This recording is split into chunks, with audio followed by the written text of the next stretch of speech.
Sometimes love isn't enough. As an adoptive mom, people would often say this to me, as if to imply I couldn't love my son enough to change behaviors or heal his trauma, so I should probably just give up. At least that's how I took those four powerful words, which had buried themselves deeply in my mind, leading me to doubt my ability to parent my child. Sometimes love isn't enough. That is the truth. Oftentimes, you need love and powerful, personalized tools to raise a child who's experienced trauma and disrupted attachment, or a child who you're struggling to connect with. I am on a mission to help parents raising kids with a tricky past to show up with unconditional love and practical tools to lovingly manage even the most challenging of times. Be sure to subscribe to our podcast and follow us on Instagram and Facebook. Plus, if you like what you hear, I'd love for you to leave a review. Now let's get to the good stuff.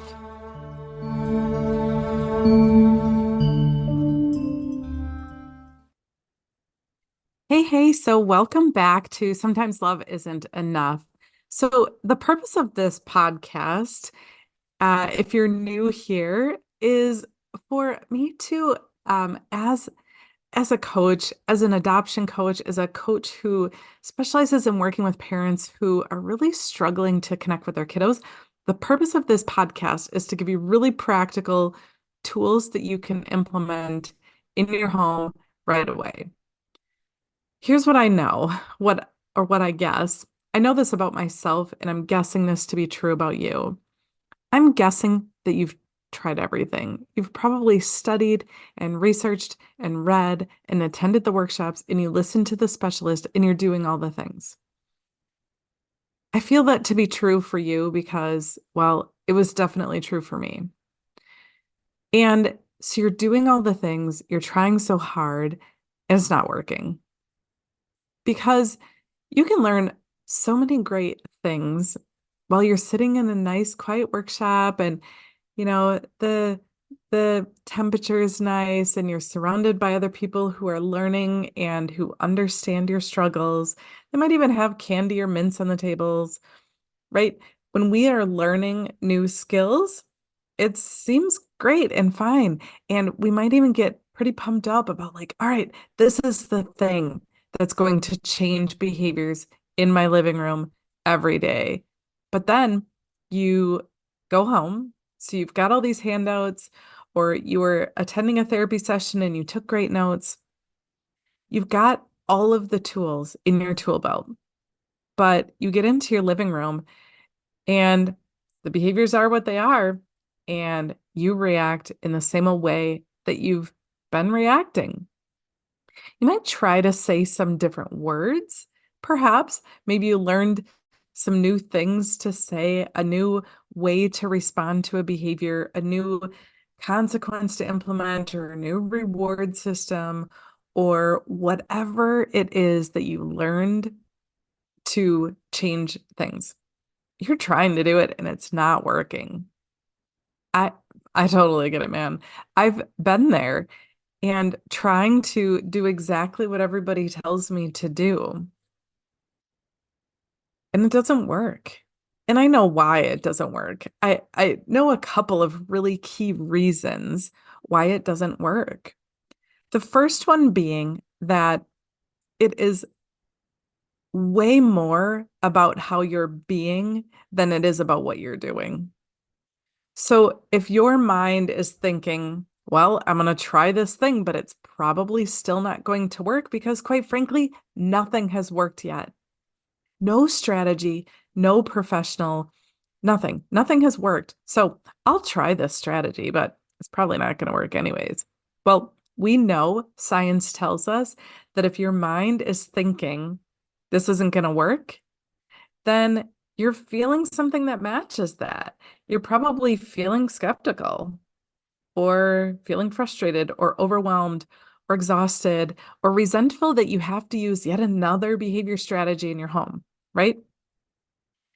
And when you're feeling all those funky, negative, not great feelings, well, you can try to say all the words that you want to say to follow what you learned in your training.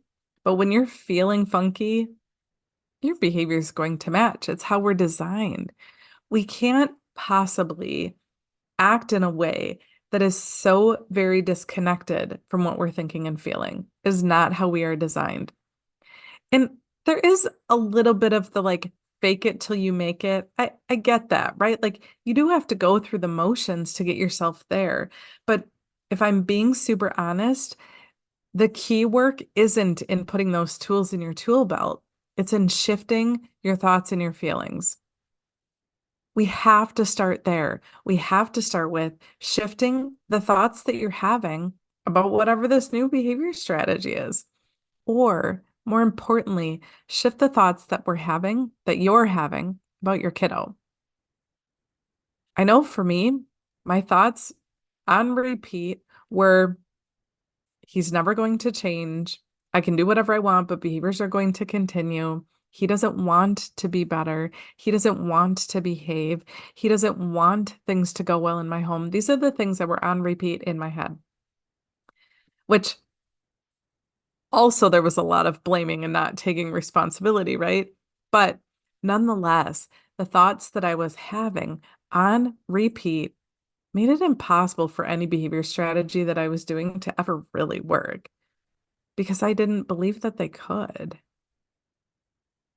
I didn't have feelings of belief and hope and expectation that it was going to work. And so I could try all the strategies I want, but nothing was going to change. So we have to start there. We have to start with being open to believing that what you're doing could actually work, could actually change behaviors. Because when you're on, imagine if there were a line down the middle, and on one side is belief, and on the other side is no belief. Well, as long as you're on that no belief side of the line, you're going to keep fighting against yourself. So I'm going to keep this one short and sweet today because I think that it's just so important that we have tools to shift your mindset in the moment. So it does take a little bit of work outside of the moment, but not the kind of work that you have probably been doing before. The work that I'm suggesting that you do before you're in the thick of it.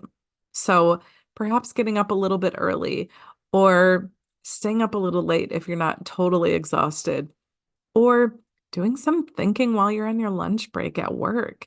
I don't know where that time is for you. For me, sometimes it's um, even in my car, I will turn off the radio or I will put on some like spa type music just to help my brain be in a space where I can really think about what I want to think about.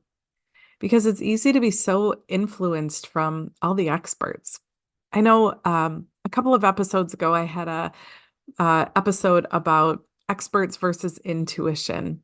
And one of the listeners had followed up, and what she had said was just so powerful in that we are just so conditioned experts know better than we do. And we're almost, I can't remember the word she said exactly, but it's almost like we're shamed from thinking that we might know what's best for our kids. And and it feels shameful if we don't follow their recommendations to the T. I know that's what drove me to do everything that they did was that feeling of a shame. Like I don't want to have to go back to my son's therapist and tell him like, actually I didn't do anything that you recommended. I didn't have um I didn't have the confidence in myself to say that I knew better than he did. So back to what we were talking about though. It's so key to work on what you're thinking and what you're feeling about your kiddo, not when you're in the moment. You have to start this work outside of the moment. So perhaps it's on your drive or getting up a little bit early in the morning. But the next time that your child is having a meltdown or behavior, whatever you call it in your home, the next time that that happens, you already have a thought that is on repeat that you think. You might not realize it. It might be such a deeply ingrained belief about your child. You don't even know what that thought is, but it's there. We have a thought all the time about everything that's happening in our life. Anytime we react or respond to something, it's because of a belief that we have. So, first, map out what that thought is. If your thought is like, oh, here we go again, or he's always so ungrateful, or there's nothing I can do that's ever good enough for him, or I don't know what that thought is for you, but write it down. Write down what that thought is. And then really challenge yourself to put a label to what that feeling is that you have when those behaviors pop up. Are you feeling frustrated, overwhelmed, resentful, regretful, angry? I don't know what that feeling is for you, but write it down. Pick a feeling word. It's so easy. We're all different types, right? We've been talking a little bit about our human design and our type, but some of us are very much on the thought side of things, and some of us are very much more in tune with the feeling side of things. Like I could easily tell you what I was feeling in all of those moments, but identifying those thoughts was harder. But I find as I'm working with clients, some of them are great. And I'll say, what were you feeling? And they're really great at telling me all the thoughts that were coming up. And then I'll say again, okay, great. Those were great thoughts. What were the feelings? What were you feeling? So write down both.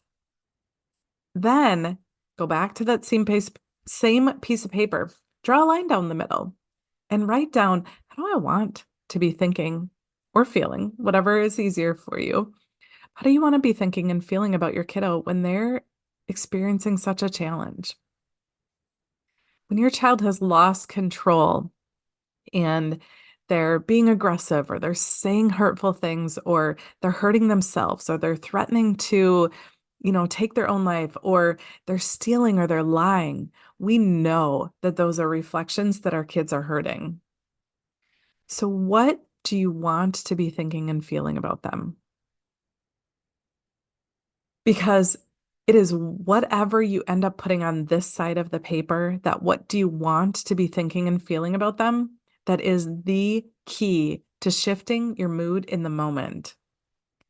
Because if your old thought was, they're always so ungrateful, they're going to take whatever they want, if that's your old thought, that is creating your current response to them. But if instead you think like, oh, wow, they must be feeling so scared right now. My child must be feeling so hurt that they would act in such a way. If you can shift the things that you're thinking about your kiddo in the moment, you will respond differently because you'll feel differently about them. It's really hard to feel angry and resentful when we're having compassionate thoughts about our kids. So that's my tip for today. Like I said, I wanted to keep it short and sweet to give you something really practical that you could start working on outside of the moments and then taking it into those tricky moments with your kiddo. This is where the change happens. It is not in a workshop or a conference or reading a book. The change doesn't happen there. It happens inside of you as you work on your mindset and work on shifting your beliefs. That's where it happens. So that's it for this episode. I would love to hear your feedback and any thoughts that you have. I just love hearing from my listeners, and I want to make sure that as I'm putting out these episodes that you're finding them useful. So let me know what comes up for you. Take care. Talk soon.